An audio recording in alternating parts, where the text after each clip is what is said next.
Bonjour, bon début de semaine, j'espère que vous avez bien dormi, vous avez passé un bon week-end et que la journée a bien commencé pour vous. Aujourd'hui on est lundi, hein.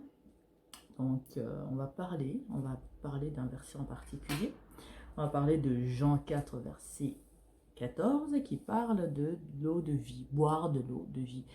Parfois, certains sens dans la Bible, certains mots, la façon dont c'est utilisé, on ne s'attarde pas forcément dessus. Parce qu'il y a un sujet qu'on aimerait développer plus que d'autres, il y a un point qu'on aimerait soulever et tout. Et puis aujourd'hui, on va parler de ce sens-là, l'eau de vie et boire, tout ça, ce que ça signifie.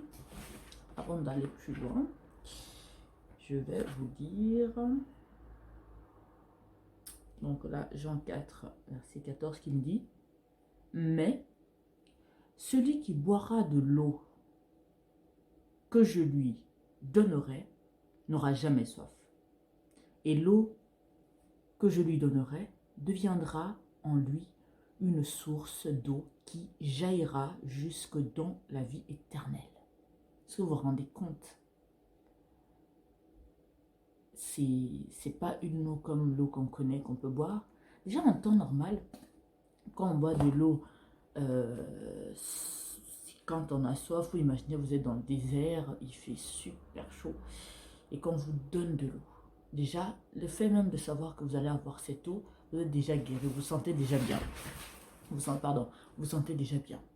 Et vous buvez cette eau-là. Donc vous appropriez cette eau, elle devient à vous, vous l'avalez, elle entre en vous, elle vous désaltère, elle vous rafraîchit, elle étanche votre soif. Mais le lendemain, vous aurez encore besoin de boire de l'eau. Ça, c'est l'eau normale qu'on connaît. Mais on sait à quel point l'eau nous fait du bien, mais vraiment, mais au-delà de toute espérance. Parce que sans l'eau, on ne peut... sans l'eau, il n'y a pas la vie, hein. On ne peut rien planter. Les animaux ne pourront pas survivre tant qu'ils n'ont pas de l'eau. Les humains ne pourront pas survivre tant qu'ils n'ont pas de l'eau. Donc, pas la peine de vous faire des détails là-dessus. Vous savez que l'eau, c'est la vie.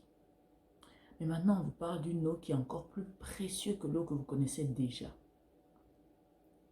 Et Jésus ici, il est en train de dire, je vais relire ça pour ne pas déformer des mots, il dit, mais celui qui boira de l'eau que je lui donnerai n'aura jamais soif. Je m'arrête d'abord là. Jésus dit que celui qui va boire l'eau que je veux lui donner n'aura pas soif. Est-ce que toi, en tant que chrétien, est-ce que tu acceptes l'évangile que Jésus a amené, que Jésus veut mettre dans ton cœur, dans ta vie? Est-ce que tu acceptes la vie de Christ en toi?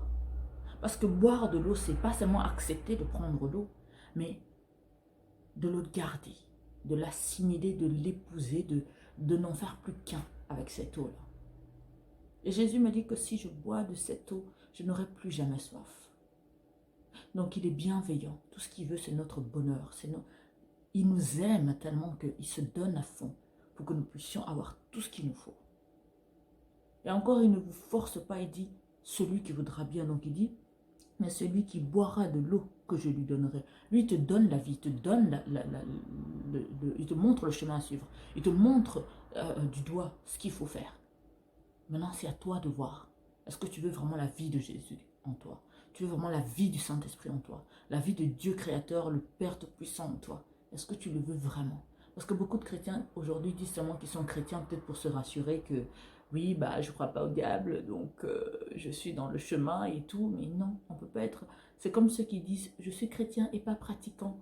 En gros, je suis un corps, mais je ne suis pas vivant. Donc tu as un cadavre, quoi. C'est ou l'un ou l'autre, tu ne peux pas être les deux. Alors, j'aimerais inviter les chrétiens aujourd'hui à prendre l'eau de vie précieuse que Dieu leur donne et qu'ils le gardent dans leur vie, qu'ils le cultivent et le gardent pour l'éternité. Afin que cette eau puisse se jaillir pour l'éternité comme la Bible me le dit. Parce que quand tu prends quelque chose, tu le bois, tu le manges. Donc ça veut dire que non seulement tu as accepté cette chose qu'on t'a donnée, mais tu l'as. Donc elle fait partie de toi. Tu le gardes jalousement à l'intérieur de toi. Et tu ne laisses pas partir, tu ne le perds pas. Je termine. Et l'eau que je lui donnerai deviendra, en lui une source d'eau qui jaillira jusque dans la vie éternelle. Une source d'eau qui jaillit jusqu'à la vie éternelle. Vous vous rendez compte? Bien-aimés dans le Seigneur, laissez Jésus-Christ jaillir en vous, vous donner la vie. Vous restaurez, vous renouvelez. Vous savez, il y a tellement de turbulences dans ce monde, il y a tellement la méchanceté, il y a tellement de ceci, il y a tellement de cela. Il y a tellement aussi de belles choses, de merveilleuses choses. Mais cela ne comblera jamais notre soif. Tu vas boire de l'eau aujourd'hui, tu continueras à boire demain, après-demain et pour le reste de ta vie. Mais il y a une autre eau que si on te donne, c'est le genre d'eau qui rassure, le genre d'eau qui règle le problème. C'est le genre d'eau qui règle tout, qui met tout le monde d'accord. C'est le genre d'eau qui va jaillir dans ta vie pour l'éternité. Jésus-Christ est là, à côté du puits, et il te propose une eau éternelle qui va te faire que du bien, qui va te sauver. Une eau qui va jaillir dans ton cœur pour l'éternité. Le monde n'aura jamais ce qu'il nous faut. Jésus-Christ est ce qu'il nous faut. Le Saint-Esprit est ce qu'il nous faut. Dieu, le créateur de la terre, c'est lui qui a créé le soleil, qui est capable de l'éteindre s'il le voulait. Celui qui suspend la terre dans le vide sans qu'elle puisse tomber. Celui qui donne vie à ce qui n'existe pas. Que la lumière soit la lumière. Donc, c'est eux qu'on a besoin dans notre vie. C'est eux l'eau de la vie qui jaillit pour l'éternité. Encore faut-il vouloir boire de cette eau, le garder en nous. Encore faut-il faire confiance à Jésus. Vous avez beaucoup de personnes, dès qu'on leur parle de Jésus, oh, c'est comme si on leur avait dit que là, vous marchez sur un champ de mine et tout le monde commence à paniquer et courir. Non, il vous aime, tout ce qu'il veut, c'est votre bien. De vous à moi, qu'est-ce que vous avez à perdre? Là, je ne parle même pas des gens qui ne sont pas chrétiens et que j'essaye de leur faire comprendre l'intérêt qu'ils ont à avoir Jésus dans leur vie. Je parle des chrétiens qui vont souvent à l'église, qui lisent souvent la Bible, mais qui ne sont pas si sérieux que ça, qui ne sont pas encore ancrés, enracinés dans le Seigneur. Qu'est-ce que vous avez à perdre d'être sérieux, de marcher selon la volonté de Dieu, de marcher avec le Seigneur, d'être honnête, sincère? Parce que vous savez, vous pouvez mentir tout le monde, mais Jésus, on ne peut pas le mentir, parce qu'il lit en nous comme un livre ouvert. Même encore, le livre il est fermé, mais il sait tout ce qu'il y a dedans.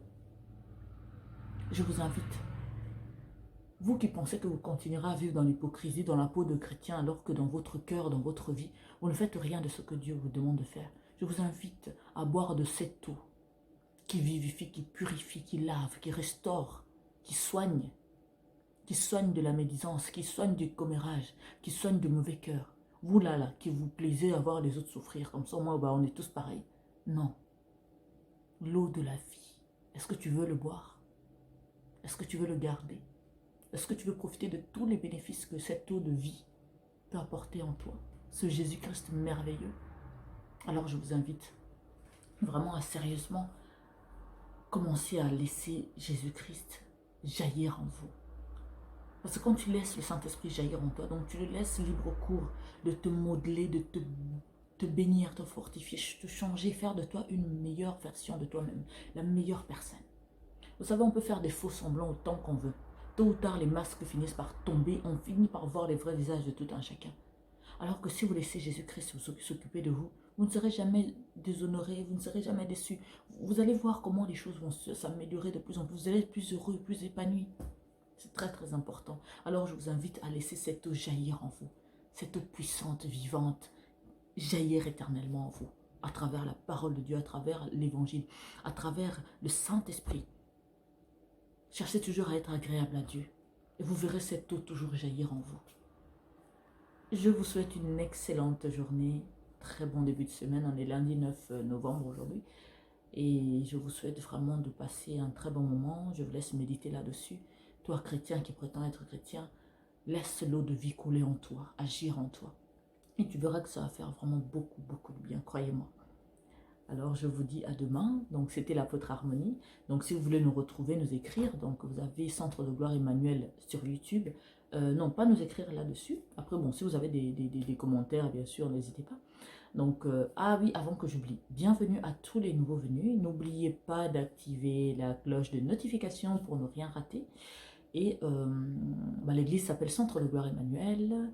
Et la chaîne, naturellement aussi, s'appelle Centre de Gloire Emmanuel pour ceux qui nous recherchent sur YouTube. Pour ceux qui sont plutôt vers Facebook, donc vous avez apôtre Olivier Cambola officiel et apôtre Harmonie. Donc moi je vous dis à demain. C'est fini pour aujourd'hui et puis méditez là-dessus. Dieu vous aime énormément. Tout ce qu'il veut, c'est votre bonheur. Alors laissez sa source d'eau jaillir en vous. Et je vous dis à demain. Ciao.